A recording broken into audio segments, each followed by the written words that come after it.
It has had a devastating impact, but it's really compressing underlying forces that were happening anyway. So I think we will be seeing a slowdown in trade in the decade to come, in the years to come. Once we have a vaccine, once travels, once shipping restores, once shopping restores, trade will go back up, but it won't return to the levels it was before because supply chains are being fundamentally altered.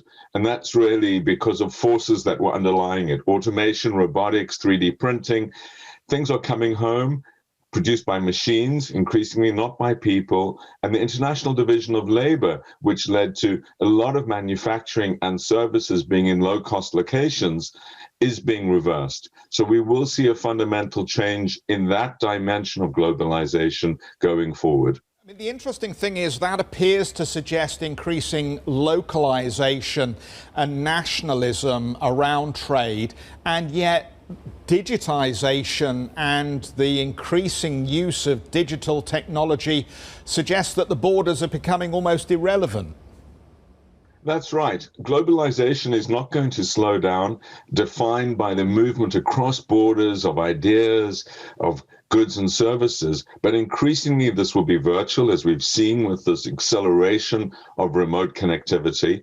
There will also be increased financial flows, not least official flows. Over 100 countries have asked for bailouts, so we'll see massive increases in official funding, in lifeboats for countries, and also I think there'll be a wave of mergers and acquisitions as we reprice assets around the world.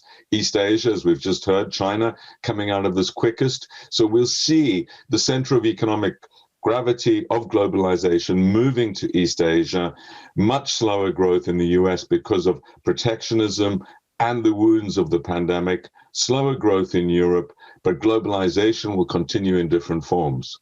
Professor, I certainly take your point about the nature of digitization and data, that it is borderless in many ways. But if you look at what's happening between the U.S. and China, they're effectively trying to put up borders in a way with this decoupling that we're seeing between the digital world in China and the digital world in the U.S. So how do you factor that into your outlook when it comes to digitalization?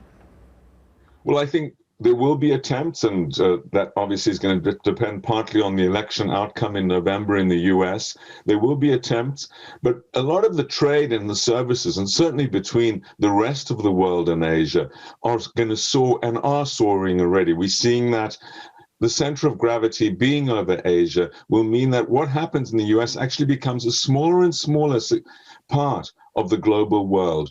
And if they do isolate themselves through protectionist measures, the rest of the world will continue to integrate. So yes, it is significant, but it's not going to stop it, and it's not going to slow it down dramatically because it becomes a smaller part of global economic and virtual traffic. Professor, you mentioned how the pandemic is poised to affect financial flows. How do you see the pandemic affecting M&A activity? Do you think we're going to see more or less cross-border deals take place? I think we're going to see a lot more once people can travel and actually have the meetings, do their due diligence. There's been a repricing of asset classes within countries and between crises. The credit ratings of different countries have shifted dramatically.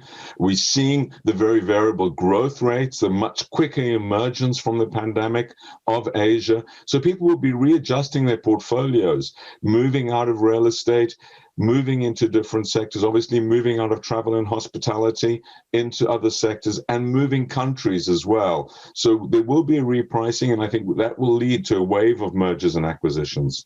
Can I just bring you onto the social context? I mean, this is a bold and ambitious book here, but as you know, Yogi Berra said it's tough to make predictions, especially about the future. Absolutely.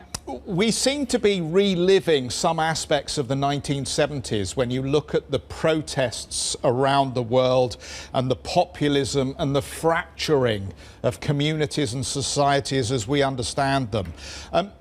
Is something different happening that we need to understand at this stage, or is this a sort of 30, 40-year cycle replaying as economies lurch forward and populations take longer to catch up with the disruption?